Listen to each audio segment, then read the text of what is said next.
Yo l'équipe, aujourd'hui on va voir pourquoi 89% des gens échouent en SMMA ou dans leur activité de freelance et comment faire partie de ce fameux 11% de personnes qui réussissent. On va rentrer tout de suite dans le vif du sujet et je vais commencer par raconter une petite histoire, l'histoire de comment j'ai mis 9 mois pour signer mon premier client. Commençons sans plus tarder, hop là et déroulons cette magnifique mind map que je vous ai préparée. Donc, le 10 février 2019, je commence à documenter mon parcours entrepreneurial sur ma chaîne YouTube. Tu peux remonter toutes mes vidéos en haut et tu les verras. C'est toutes les vidéos avec ce fond rose et bleu. Donc, le 10 février 2019, je commence à documenter mon parcours entrepreneurial. Je suis tout joyeux, je suis tout excité. Je me dis, ok, dans 3 mois, je vais faire 5 000 € par mois avec mon agence. Je vais pouvoir m'expatrier, arrêter pendant mes études au lycée, devenir le prochain Iman Gadzhi et voyager autour du monde, offrir une retraite à ma mère et devenir millionnaire dans l'année qui suit. Vraiment, c'était un peu mon mindset à cette époque-là. J'étais plein de rêves, plein d'espoir en fait pour ce futur en fait que je visualisais. Tandis que j'étais dans ma chambre chez ma mère, encore dans mon année de terminale SSI et tout simplement, qu'est-ce qui s'est passé? Eh bien, vous connaissez évidemment l'histoire. Je ne suis pas devenu millionnaire. Le 30 septembre 2019, quelques mois plus tard, j'ai toujours 0 client et je tourne cette vidéo qui s'appelle « Les raisons de mon échec dans l'entrepreneuriat ». C'est moi, pendant 30 minutes, qui te raconte pourquoi est-ce qu'en fait, concrètement, j'étais un peu une merde à cette époque, que j'étais pas assez discipliné, que je faisais pas assez de gratification différée et que j'étais trop dans la gratification instantanée et que tout simplement, j'avais pas persévéré, j'avais pas encore les traits de caractère, les compétences nécessaires en fait pour signer des clients et pour réussir dans l'entrepreneuriat. Et donc, c'était pour ça que 9 mois plus tard, eh bien, je n'avais toujours pas de clients. C'était un petit peu un des pires moments de mon parcours entrepreneurial parce que ça faisait des mois que je bossais, je prospectais, je faisais de la prospection à froid, je faisais de la prospection en cold calling, je faisais de la prospection en ville, j'envoyais des mails, des messages sur LinkedIn, mais à part des insultes, je n'avais pas vraiment beaucoup de retours. Et donc concrètement, ce qui s'est passé, c'est qu'en novembre 2019, eh bien, je signe mon premier client, une salle de sport à 500 €. Comme vous le savez évidemment, je suis un énorme menteur et un arnaqueur, donc je n'ai pas de photo malheureusement de ce premier paiement de 500 €. En fait, je vais vous expliquer pourquoi. En fait, à cette époque-là, j'avais sorti les raisons de mon échec de l'entrepreneuriat et j'avais arrêté les vidéos YouTube parce que j'étais tellement désespéré, tellement frustré, j'avais tellement honte de moi-même que j'ai arrêté de faire des vidéos YouTube pour documenter parce qu'en fait, ça faisait 9 mois que je documentais en quoi j'étais une merde et que je n'avais pas de résultat. Donc forcément, mon ego en avait pris quand même un sacré coup et donc j'avais arrêté de documenter. Surtout qu'en plus, c'est une autre anecdote que je pourrais réserver pour une autre vidéo, mais à cause de ma chaîne YouTube, j'avais reçu tout simplement des critiques d'un prospect que j'avais prospecté. Si c'est une anecdote qui vous intéresse, je pourrais la raconter en vidéo, elle est vraiment exceptionnelle. Vous pouvez demander dans les commentaires si ça vous intéresse, mais en tout cas, du coup, j'avais arrêté de faire des vidéos YouTube et j'avais peut-être même archivé mes vidéos à cette époque-là. Oui, j'avais archivé ces vidéos pendant une période parce que j'en avais honte et que je ne voulais pas en fait que les gens voient ça. Donc voilà, heureusement, je les ai remises pour que l'histoire et l'humanité puissent avoir accès, mais sachez que j'étais à ce niveau-là en fait de désespoir et donc du coup j'ai pas de photos, de vidéos, j'ai pas documenté, j'ai pas fait une vidéo en mode ouais j'ai signé mon premier client, je suis trop content. Non, j'étais complètement désespéré et quand j'ai signé mon premier client, j'étais même pas satisfait. Je me suis juste dit enfin, bordel de merde, enfin j'ai signé ce putain de client parce que ça faisait trop de mois que je galérais, que j'y arrivais pas. Et vraiment c'était, honnêtement, j'avais plus de frustration que de joie quand j'ai signé ce premier client. Je m'en rappelle très bien, j'étais à la fac de Pau avec mon ex-copine de l'époque. J'avais fait l'appel de vente dans la fac. Voilà, c'était vraiment quelque chose de bizarre. Et donc concrètement, à partir de là, qu'est-ce qui s'est passé? Et le 23 décembre 2019, je fais une autre vente à 590 €. Vous pouvez voir mon petit stripe ici. Donc voilà, sur le mois, les 4 dernières semaines, j'avais fait 890 balles. Et concrètement, j'avais fait cette petite story. Donc là, j'ai une preuve pour le coup où c'était Noël, il y avait un beau sapin et du coup, je disais que j'étais à 990 € de CA et qu'avec un peu de chance, on allait dépasser la barre des 1000 € avant 2020. Du coup, j'ai pas dépassé la barre des 1000 €, mais concrètement, j'avais fait 990 balles à la fin de l'année 2019 alors que je m'étais lancé en janvier 2019. Donc voilà, il m'a fallu 1 an pour générer mes premiers 1000 € en fait sur internet grâce à mon business, mais je les ai quand même générés ces premiers 1000 € parce que c'est vraiment les plus durs. Donc c'est quand même cool, et concrètement en mars 2020, donc 3 mois seulement après, eh bien boum, j'ai signé un contrat à 5000 €, un setup à 5000 €, du coup un paiement en x2 pour une entreprise d'IT. Et voilà, en fait, en 3 mois après, je passe de je signe des contrats à 500 balles, etc. et tout, à je signe des contrats à 5000 €. Donc, qu'est-ce qui s'est passé? Bah, c'est qu'en fait, concrètement, j'avais progressé. Mais surtout, c'est avant d'en arriver là, en fait, ce que je voulais vous montrer, c'est des mois de galère, de remise en question, de doute. C'est 39 appels de vente lamentablement échoués où je suis là, je fais mon script, voilà, je me dis que je suis un bon en vente. En fait, je suis éclaté au sol et en fait, j'arrive pas à vendre. C'est des dizaines de messages où je me fais insulter parce que j'ai prospecté comme une merde. Voilà, c'est vraiment beaucoup d'énormes coups au moral. C'est aussi pas mal de honte par rapport à mes proches parce que bon, faut capter, je suis au lycée, je dis à tout le monde j'arrête les études, que je vais monter un business, dans 3 mois je vais faire 5 000 €, machin, j'ai une grande gueule. Au final, j'ai toujours pas de résultat au bout de 9 mois au début. Tout le monde se dit, non mais en fait, il est juste en train de foutre sa vie en l'air, ce con, il fait n'importe quoi, vas-y gros, retourne et tourner les maths et arrête de casser les couilles. C'était un peu ce que les gens se disaient à l'époque.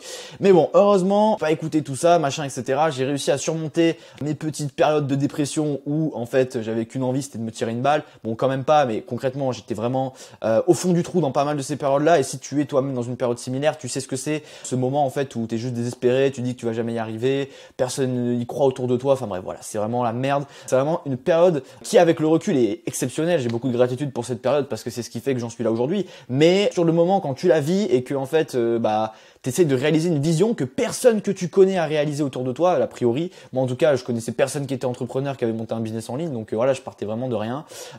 J'avais l'impression que je faisais quelque chose que dans mon monde, en fait, dans ma réalité, dans les personnes que je connaissais, personne faisait ça. Donc en fait, ça me paraissait comme, je sais pas, comme changer de dimension en fait. Et c'est un peu le cas d'ailleurs. Mais bref, donc voilà un petit peu le parcours que j'ai traversé avant de signer mon premier client. Et ça fait une transition parfaite pour te parler du parcours classique qui arrive lorsque l'on se lance dans le domaine du service. Alors on pourrait dire dans le business en général, mais bon voilà, aujourd'hui sur cette chaîne, on parle de service, de freelancing, de SMMA, appelle-le comme tu veux. Mais concrètement, le parcours, c'est que on commence, on est tout excité, on lance son agence, on fait son logo, son nom de domaine, etc. Machin, on a peut-être payé 1000 balles une formation, on se dit ah c'est bon, j'ai toutes les stratégies et tout, nickel, let's go. Et ensuite on arrive, on se forme, du coup on est motivé pour prospecter, on est déter, on est là en mode allez let's go, je vais aller signer des clients, mais on prospecte pendant une semaine, on lâche rien parce que faut pas abandonner dans la vie. Et voilà, les vainqueurs n'abandonnent pas, voilà, c'est ce qu'on se dit, machin, etc. On a encore un peu de mindset. Et puis bon, au bout d'un mois, t'as aucun de tes efforts de prospection qui a payé, t'as signé aucun client, t'as pris 1000 refus dans la gueule, t'as envoyé des mails, des messages, t'as essayé d'appeler. En fait, t'es à moitié traumatisé de l'expérience de sales que t'as vécu parce qu'en fait, tu savais même pas ce que c'était être un commercial. T'as aucune idée de ce que ça représente en fait d'être un vendeur parce que normal, tu vois, t'es là, t'as pas de compétences, tu débutes, etc. En tout cas, moi, c'était mon cas. Et du coup, voilà quoi, la vie te met des énormes claques dans la gueule et te teste en te disant bon, est-ce que c'est vraiment ça que tu veux enculer ou est-ce que tu vas abandonner et revenir à ta vie. Donc concrètement, à partir de là, tu as deux choix. Donc soit tu arrêtes et tu brises tout ton momentum, concrètement tous les efforts que tu as accumulés en fait, ils servent plus à rien. Ou alors tu persévères malgré les refus et tu continues à optimiser tes processus, à te former. Mais qu'est-ce qui se passe si tu arrêtes et que tu brises tout ton momentum? Concrètement, t'abandonnes, tu te résignes à rester dans ton quotidien qui est éclaté au sol jusqu'à la fin de tes jours, tout en t'assurant de vivre également avec des regrets et des si j'avais continué, je serais peut-être pas à l'usine ou je serais peut-être pas dans un job de merde, j'aurais pas fait des études à la con dans une école de commerce avec des PNJ, bref, je ne sais pas, tu vois. En tout cas, tu te dis que ta vie aurait pu être différente, mais bon, elle ne l'a pas été parce que en fait, tu t'es arrêté.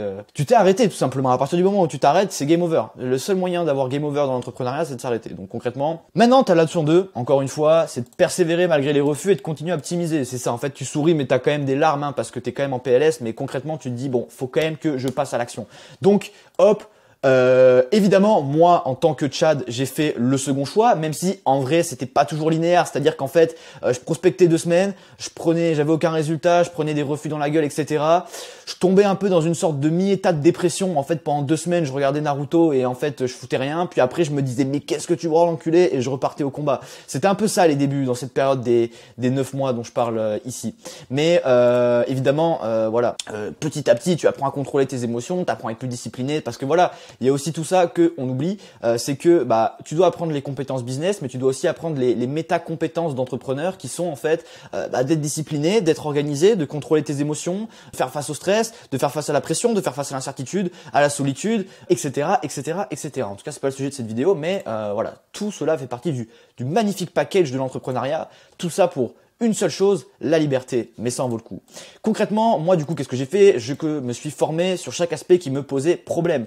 Donc concrètement, c'était la prospection parce que j'arrivais pas à générer des rendez-vous. Enfin si, j'en générais, mais c'était souvent éclaté et puis mes messages prenaient quand même pas mal de râteaux.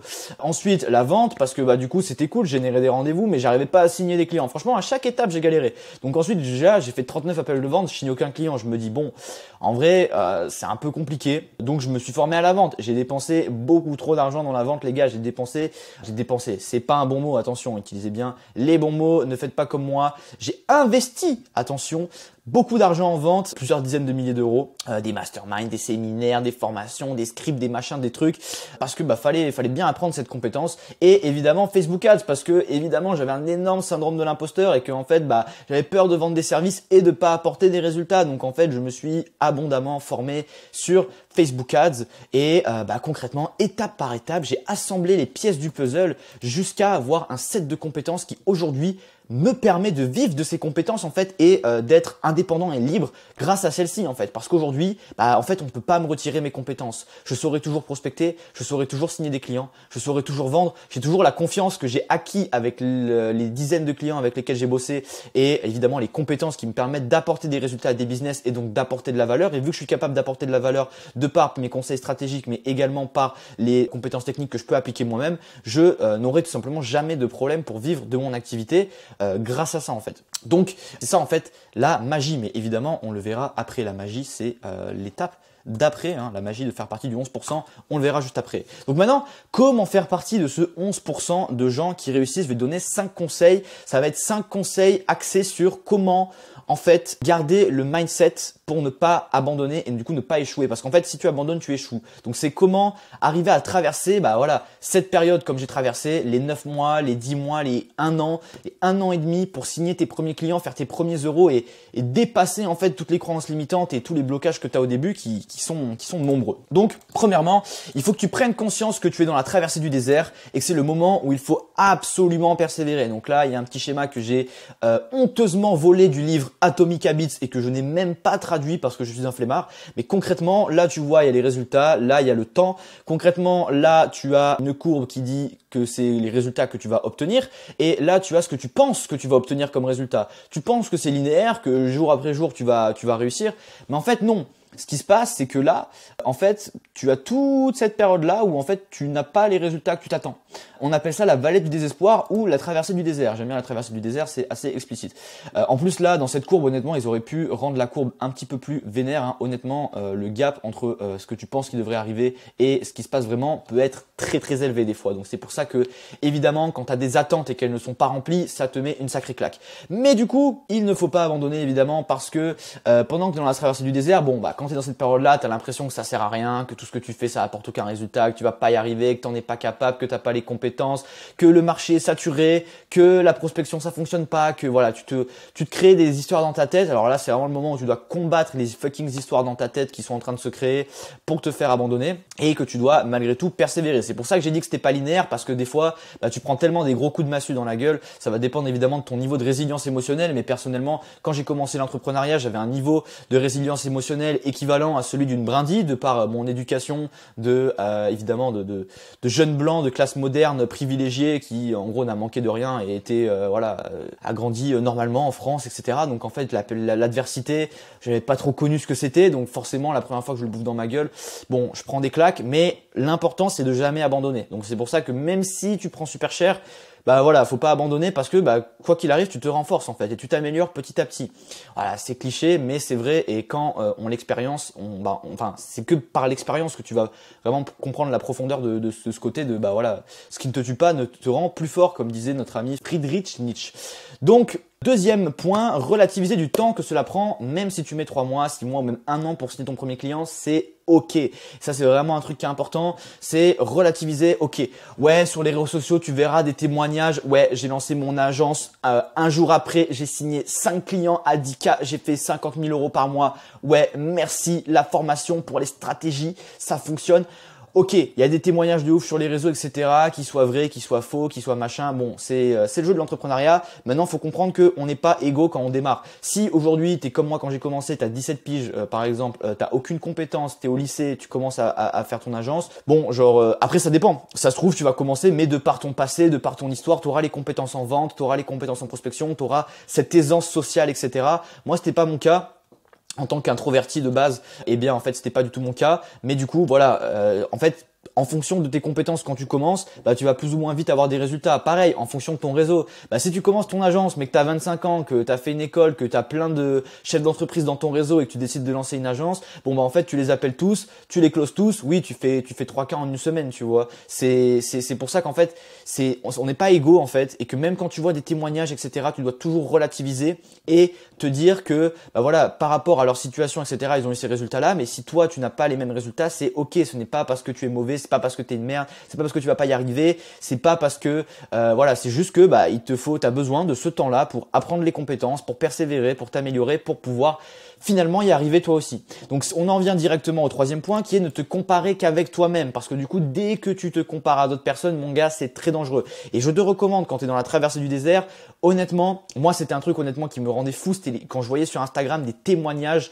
de personnes qui avaient des résultats, tu vois. Ou même des fois je parlais avec des gars, ils me disaient ouais en 3 mois j'ai fait 4000 € et tout, et j'étais là en mode mais quoi, mais pourquoi moi j'y arrive pas et tout machin. Et c'est vraiment encore une fois très dangereux de se comparer parce que ça va juste niquer ton ego, enfin ça va juste te mettre mal, t'empêcher de travailler et te faire perdre du temps. En fait, ce n'est pas du tout productif. Compare-toi qu'avec toi-même, c'est la meilleure chose à faire. Quatrième truc, vraiment très important celui-là, c'est célèbre la moindre micro-victoire pour garder du momentum et rester motivé. Même le truc le plus con, même une ouverture d'email, tu le célèbres.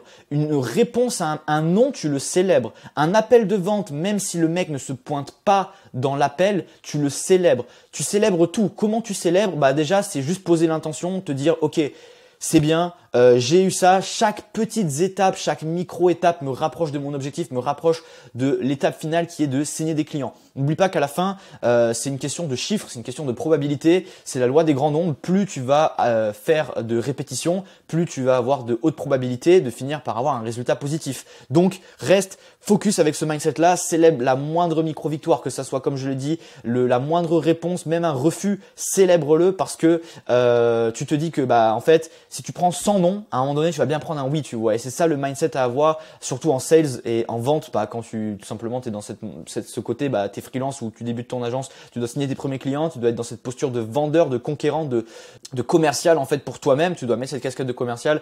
Quand t'es en commercial, vraiment célèbre le moindre truc, même si t'as pas de résultat, même si ça prend du temps, parce que c'est le seul truc qui va te garder motivé. Parce qu'en fait, c'est très simple. Notre cerveau, il fonctionne de manière très simple. Il veut éviter la douleur et avoir du plaisir. Donc concrètement, ça veut dire quoi? Ça veut dire qu'en fait, si tu prospectes et que tu associes à la prospection uniquement de la douleur et des émotions négatives, mec, tu vas jamais réussir à garder la discipline et la régularité sur le long terme pour finir par avoir des résultats et signer des clients. C'est ça vraiment la difficulté. Donc pour ça, il faut que tu associes des émotions positives. Donc il y a plein de petits hacks, de petites techniques d'ailleurs pour faire ça. Je sais qu'il y a une anecdote d'un gars qui faisait du cold calling et qui était genre le meilleur cold caller en fait de son agence. Concrètement, ce qu'il faisait, c'est qu'il avait un bocal rempli de trombone et il en avait genre 100 dans un bocal. Il avait un second bocal vide et à chaque appel, il mettait un trombone, il le mettait dans l'autre bocal et voilà, il faisait un par un jusqu'à ce que le bocal numéro 1 soit vide et que le bocal numéro 2 soit rempli. Ça voulait dire qu'il avait fait ses 100 appels. Cette petite récompense visuelle et ce petit truc dans la matière qu'il faisait le suffisait à le garder motivé, à faire ses 100 calls par jour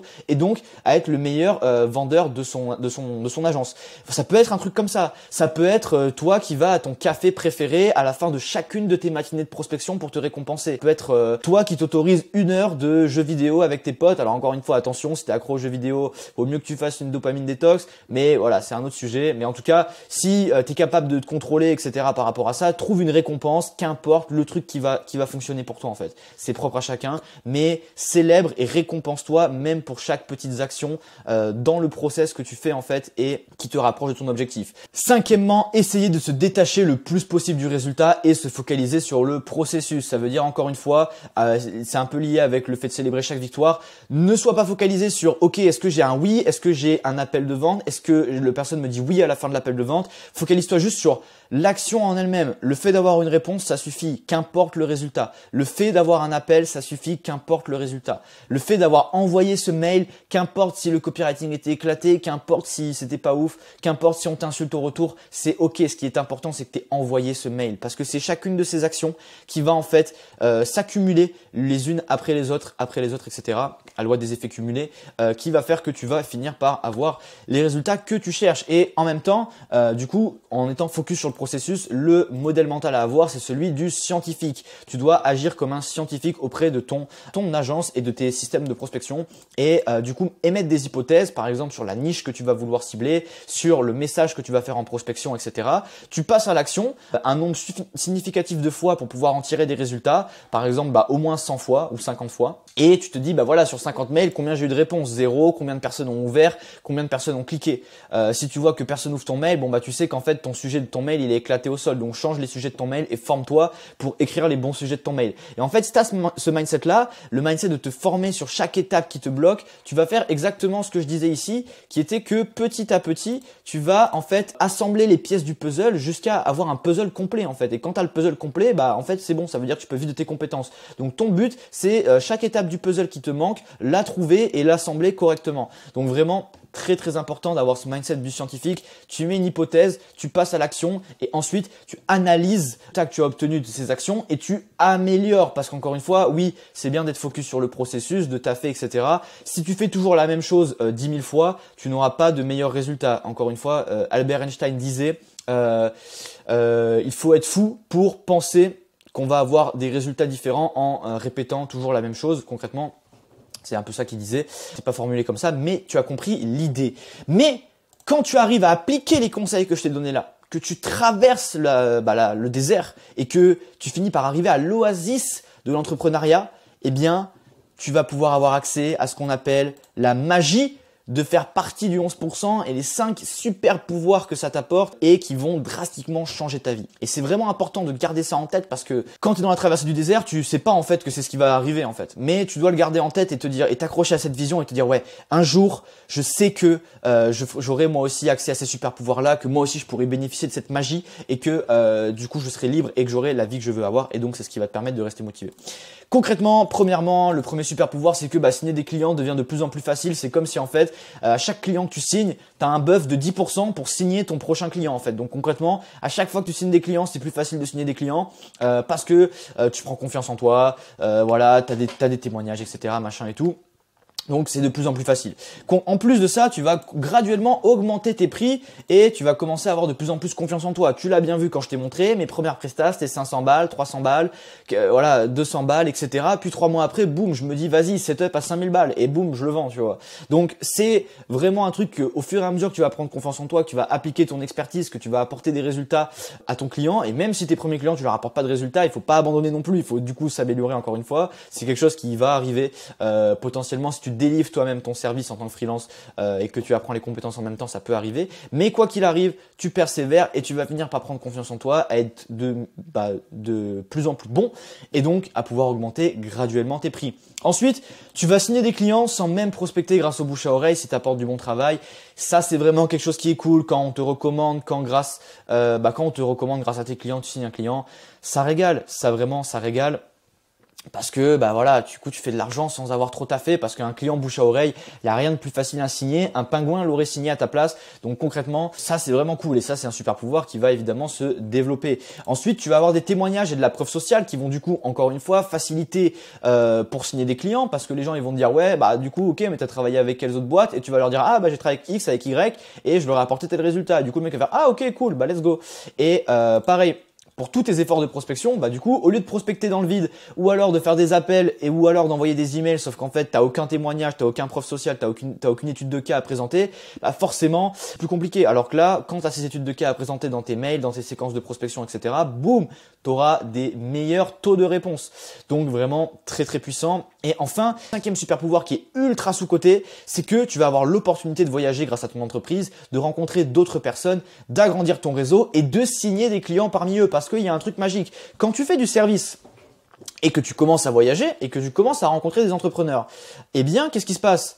chaque personne que tu rencontres est un client potentiel. Donc en fait, imaginons tu es copywriter. Eh bien, à chaque fois que tu rencontres un entrepreneur, que ce soit un e-commerçant, un infopreneur, un mec qui a un SaaS, n'importe quoi, tu vois, que tu rencontres dans un hub entrepreneurial, eh bien, boum, tu lui présentes, tu dis voilà, moi je suis copywriter et tout, machin, tu deviens pote avec lui, hop, hop, hop. Tiens, en fait, ça te dirait que je fasse un audit de ton copywriting, etc. Bref, tu peux trouver des stratégies pour engager le truc et boum, tu closes les personnes que tu rencontres. Et ça, c'est vraiment incroyable quand tu vends du service ou que tu as une agence, c'est que chaque personne dans ton réseau, c'est un client potentiel ou en fait, chaque personne de ton réseau connaît des gens qui peuvent être des clients potentiels. Et c'est là où tu vas signer des clients beaucoup plus facilement et que tu vas aussi pouvoir scaler beaucoup plus dans l'aisance parce que en plus de ta prospection qui tournera, eh bien, ton réseau te rapportera des clients. Donc, c'est pour ça que c'est rentable de voyager, que c'est rentable de bouger. Et par exemple, moi, quand je me suis expatrié à Tallinn, j'ai signé plusieurs des personnes que j'ai rencontrées en fait en allant à Tallinn parce qu'en fait, naturellement, tu rencontres des gens, tu leur expliques ce que tu fais et au final, soit ils te contactent d'eux-mêmes, soit naturellement,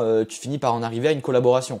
Donc, c'est vraiment très très puissant et ça c'est vraiment quelque chose à ne pas négliger dans le service, le relationnel, c'est vraiment ce qui fait la différence. Ce qui fait la différence, c'est pas le seul truc, mais c'est quelque chose qui peut vraiment en fait te permettre de scaler beaucoup plus facilement. Pour t'illustrer ça, je vais te donner une anecdote que j'ai eue justement en discutant avec Cédric de Saint-Jean, qui est le fondateur de l'agence Numadeo, et il m'expliquait qu'en gros lui, il allait dans des masterminds d'infopreneurs et à chaque fois en fait qu'il faisait un mastermind, il repartait avec 10, 15, 20 cas de MRR en fait.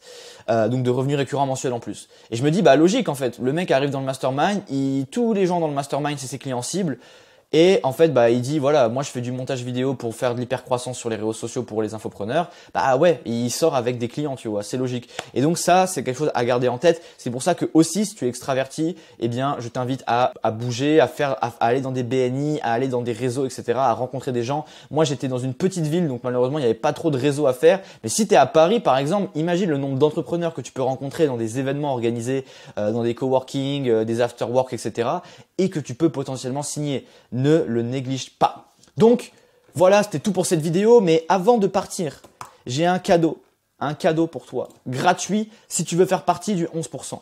Donc, reste attentif jusqu'à la fin de cette vidéo. Ne t'en fais pas, je suis pas là pour te faire perdre ton temps.